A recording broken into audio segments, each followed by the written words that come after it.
ಅಮೆರಿಕದಲ್ಲಿ ಹಣದುಬ್ಬರವೇ ಇಲ್ಲ, ಎಲ್ಲದರ ಬೆಲೆಯೂ ಇಳಿಯುತ್ತಿದೆ ಎಂದ ಟ್ರಂಪ್.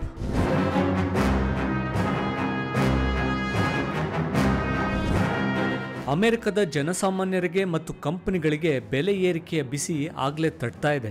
ಬೇರೆ ಬೇರೆ ದೇಶಗಳಿಂದ ವಸ್ತುಗಳನ್ನ ಆಮದು ಮಾಡಿಕೊಳ್ಳೋ ಕಂಪನಿಗಳು ಪ್ರೊಡಕ್ಷನ್ ನಿಲ್ಲಿಸ್ತಾ ಇವೆ. ಅಮೆರಿಕದ ಷೇರುಪೇಟೆಗಳಿಂದ ಹೂಡಿಕೆದಾರರು ಬಂಡವಾಳ ತೆಗೆದು ಬಾಂಡ್ಗಳಲ್ಲಿ ಹೂಡಿಕೆಗೆ ಮುಂದಾಗ್ತಾ ಇದ್ದಾರೆ. ಯಾವಾಗ ಬೇಕಾದ್ರೂ ದೇಶದಲ್ಲಿ ಆರ್ಥಿಕ ಹಿಂಜರಿತ ಸೃಷ್ಟಿಯಾಗಬಹುದು ಅಂತ ಆರ್ಥಿಕ ತಜ್ಞರು, ಹಣಕಾಸು ಹೂಡಿಕೆ ಸಂಸ್ಥೆಗಳು ಅಂದಾಜಿಸುತ್ತಿದ್ದಾರೆ. ಈ ನಡುವೆ ಚೀನಾ ಅಮೆರಿಕದ ಟ್ರಂಪ್ ಟಾರಿಫ್ಗೆ ಪ್ರತಿಯಾಗಿ 34% ಹೆಚ್ಚುವರಿ ಸುಂಕವನ್ನ ಘೋಷಣೆ ಮಾಡಿದೆ. ಇದು ಜಾಗತಿಕ ಷೇರುಪೇಟೆಗಳ ಮೇಲೂ ಪರಿಣಾಮ ಬೀರಿದೆ. ಆದರೆ ಡೊನಾಲ್ಡ್ ಟ್ರಂಪ್ ಮಾತ್ರ ಅಮೆರಿಕದಲ್ಲಿ ಹಣದುಬ್ಬರ ಇಲ್ಲ, ಎಲ್ಲದರ ಬೆಲೆಯೂ ಕಡಿಮೆಯಾಗ್ತಿದೆ ಅಂತಿದ್ದಾರೆ.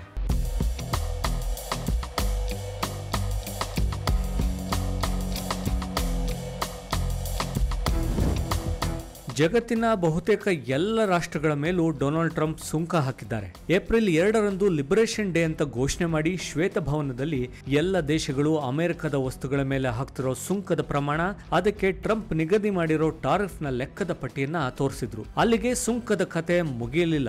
ಎಲ್ಲವೂ ಶುರುವಾಗಿದ್ದೆ ಅಲ್ಲಿಂದ. 5 ದಿನಗಳಲ್ಲಿ ಇಡೀ ಜಗತ್ತಿನ ಆರ್ಥಿಕತೆಯ ಮೇಲೆ ಇನ್ನಿಲ್ಲದ ಹೊಡೆತ ಬಿದ್ದಿದೆ.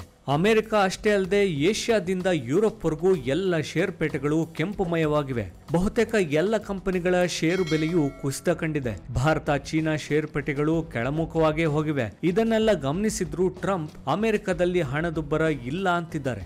ಜಾಗತಿಕ ಮಾರುಕಟ್ಟೆಯಲ್ಲಿ ಬ್ರೆಂಟ್ ಮತ್ತು ಅಮೆರಿಕದ ಕಚ್ಚಾ ತೈಲದ ಬೆಲೆಯೂ ಇಳಿಕೆಯಾಗಿದೆ. ಅದರ ಜೊತೆಗೆ ಡಾಲರ್ ಮೌಲ್ಯ ಕೂಡ ಕುಸಿತ ಕಂಡಿದೆ. ಇದನ್ನೇ ಉದಾಹರಣೆಯಾಗಿ ಕೊಟ್ಟಿರೋ ಟ್ರಂಪ್, ತೈಲ ಬೆಲೆಗಳು ಇಳಿಕೆಯಾಗಿವೆ, ಬಡ್ಡಿಯ ದರಗಳು ಕಡಿಮೆ ಆಗ್ತಿವೆ, ಆಹಾರ ಪದಾರ್ಥಗಳ ಬೆಲೆ ಕಡಿಮೆಯಾಗಿದೆ. ಹಾಗಾಗಿ ಬೆಲೆ ಏರಿಕೆ ಇಲ್ಲ, ಹಣದುಬ್ಬರ ಇಲ್ಲವೇ ಇಲ್ಲ ಅಂತ ಹೇಳಿದ್ದಾರೆ.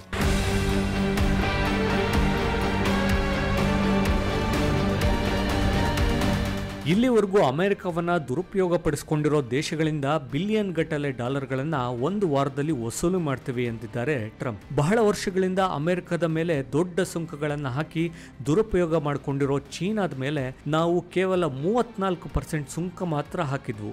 ಈಗ ಅವರ ಷೇರುಪೇಟೆಗಳು ಕ್ರ್ಯಾಶ್ ಆಗಿವೆ. ನನ್ನ ಎಚ್ಚರಿಕೆಯನ್ನ ಬಹಳಷ್ಟು ದೇಶಗಳು ಗಮನಿಸದೆ ಪ್ರತೀಕಾರಕ್ಕೆ ಇಳಿದಿವೆ. 16 ವರ್ಷಗಳಿಂದ ನಮ್ಮ ಒಳ್ಳೆಯತನದ ದುರುಪಯೋಗ ಮಾಡಿಕೊಂಡಿದ್ದಾರೆ. ಇದಕ್ಕೆಲ್ಲ ನಮ್ಮ ಹಿಂದಿನ ನಾಯಕರನ್ನ ದೂಷಿಸಬೇಕು. ಆದ್ರೆ ಈಗ ಮತ್ತೆ ಅಮೆರಿಕವನ್ನ ಗ್ರೇಟ್ ಮಾಡೋಣ ಅಂತ ಟ್ರೂತ್ ಸೋಷಿಯಲ್ ಸಾಮಾಜಿಕ ಮಾಧ್ಯಮದ ಮೂಲಕ ಕರೆ ಕೊಟ್ಟಿದ್ದಾರೆ.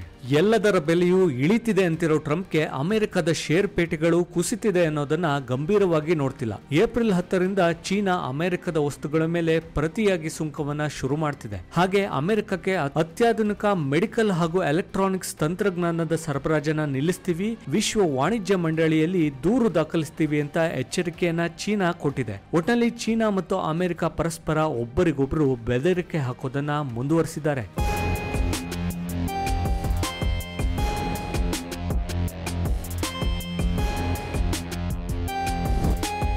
ಅಮೆರಿಕದ ಜನರಿಗೆ ವೀಕ್ ಆಗದಂತೆ ಟ್ರಂಪ್ ಕರೆ ಕೊಟ್ಟಿದ್ದಾರೆ.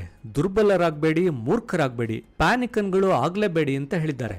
ಸದೃಢರಾಗಿ ಧೈರ್ಯವಾಗಿರಿ, ಹಾಗೆ ತಾಳ್ಮೆಯಿಂದ ಇರಿ, ಫಲಿತಾಂಶ ಉತ್ತಮವಾಗಿರುತ್ತೆ ಅಂತ ಹೇಳಿದ್ದಾರೆ. ಆದ್ರೆ ಈ ಮಾತುಗಳ ನಡುವೆಯೂ ಅಮೆರಿಕದ ಷೇರುಪೇಟೆಗಳು ತಲ್ಲಣಿಸೋದು ನಿಂತಿಲ್ಲ.